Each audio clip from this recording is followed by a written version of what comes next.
Ek groet julle geliefdes. Ons is besig om na gedeeltes in Exodus te kyk en vandag luister ons na Exodus 40. Die Here het vir Moses gesê, op die eerste dag van die eerste maand moet jy die tabernakel, die tent van ontmoeting, opslaan. Jy moet die ark met die getuienis neersit in die tent en die ark afskort met die voorhangsel. Dan moet jy die tafel inbring en sy toebehore daarop reg sit. Jy moet ook die kandelaar inbring en sy lampe opsteek. Die goue wierookaltaar moet jy neersit voor die ark met die getuienis en dan die voorhangsel in die deur van die tabernakel hang. Jy moet die brandofferaltaar neersit voor die ingang van die tabernakel, die tent van ontmoeting. Die waskom moet jy neersit tussen die tent van ontmoeting en die altaar en jy moet water daarin gooi. Jy moet die voorhof opslaan en die afskorting in die ingang van die voorhof hang. Vat dan salfolie en salf die tabernakel en alles wat daarin is. Wy die tabernakel en al die toebehore, dan sal dit gewyd wees. Salf die brandofferaltaar en al sy toebehore. Jy moet die altaar ook wy, dit moet 'n gewyde altaar wees. Salf die waskom en sy voetstuk en wy dit ook. Laat Aaron en sy seuns na die deur van die tent van ontmoeting toe kom en was hulle met water. Laat Aaron dan die gewyde klere aantrek, salf en wy hom, sodat hy vir my as priester kan diens doen.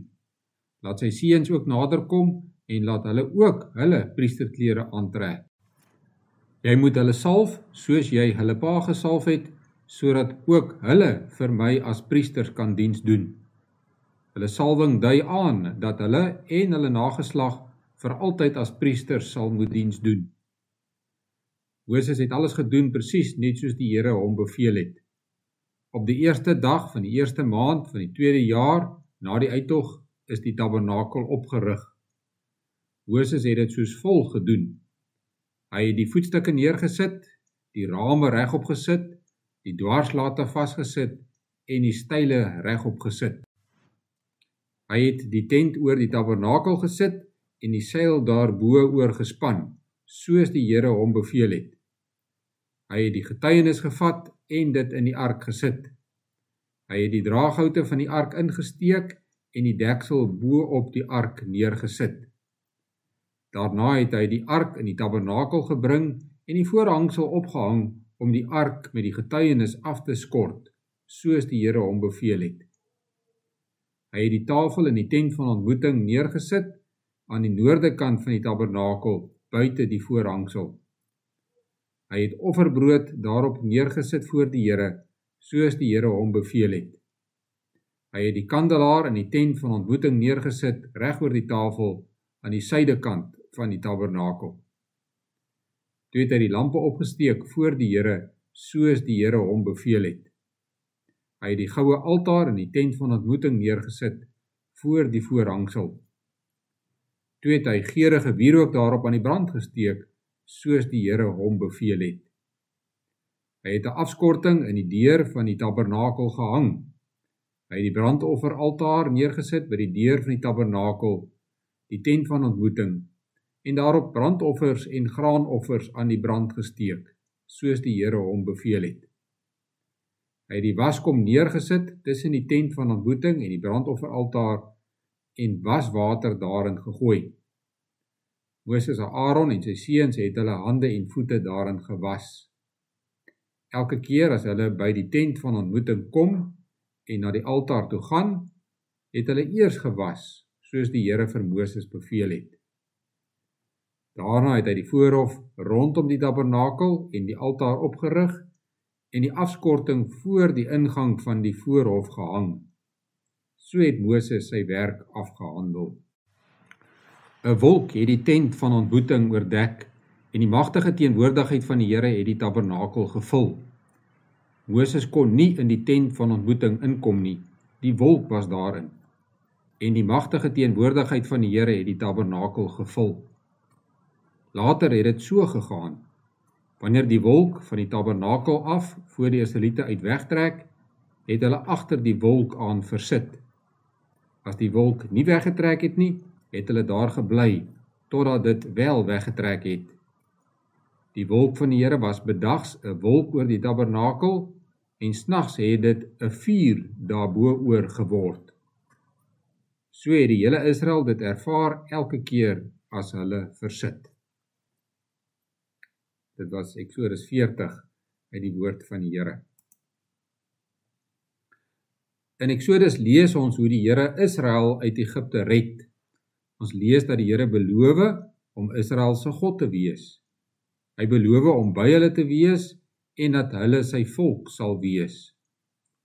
Maar ons lees ook dat hulle dit nie werklik glo nie.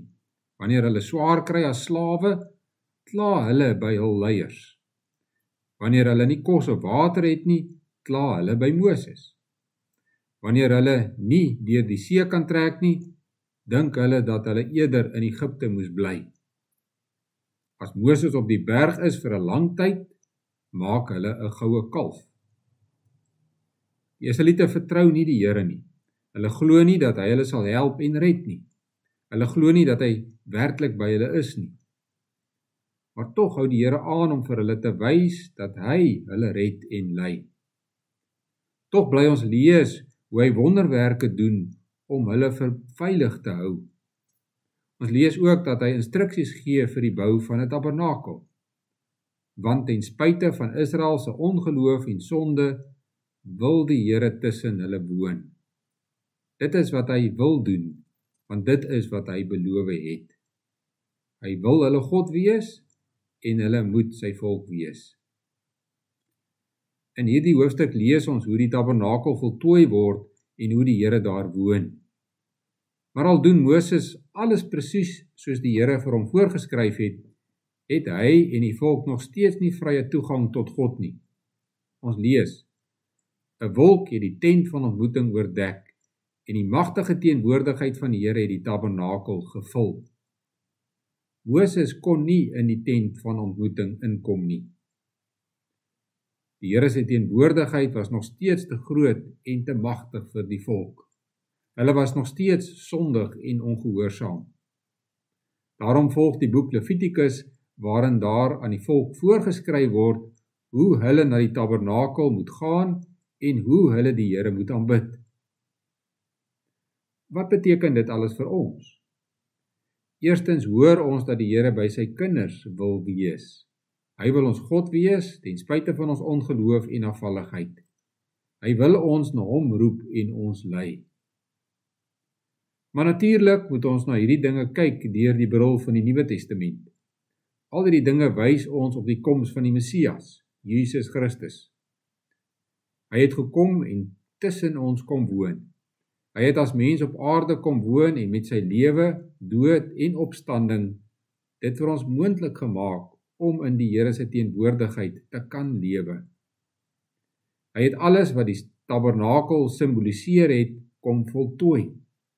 Hy is die volmaakte tabernakel. Hy is Immanuel, God met ons. Selfs na sy hemelvaart laat hy ons nie alleen nie. Hy stuur die Heilige Gees om in ons te kom woon. Hy maak ons die tempel van die Heilige Gees. Deur sy Gees woon God nou in ons. Hy lei ons en hy leer ons elke dag. Hy wek geloof in ons, sodat ons deur Christus die ewige lewe kan kry. Daarom kan ons nou met vreugde in die teenwoordigheid van die Here leef. En ons kan uitsien na 'n volmaakte lewe in sy ewige huis saam met hom. Kom ons bid saam. Here onse God, ons dank U vir die groot voorreg om U te mag aanbid. Dat ons met vrymoedigheid tot U mag nader. Dat ons U kan loof en prys. En dat ons al ons begeertes met gebed en smeking en met danksegging aan U bekend kan maak. Ons bely ons sondes voor U, ons bely dat ons baie keer liefdeloos is, en dat ons net aan ons eie belange dink en nie aan die van ander nie. Ons vra dat U ons daarvoor sal vergewe. Dankie vir die vergifnis waarna ons kan vasgryp, die vergifnis wat ons het deur ons Here Jesus Christus. Ons bid vir ons land, ons vra dat U vir ons reën sal gee in ons land, sodat mens en dier daarby kan baat, en dat ons werk kan doen tot U eer. Ons bid vir ons regstelsel, ons bid vir ons howe en ons regslui, Seën hulle werk wat hulle doen, gee vir hulle wysheid, sodat daar ook reg en geregtigheid in ons land sal geskied. Ons bid al die dinge deur u groot genade alleen. Amen.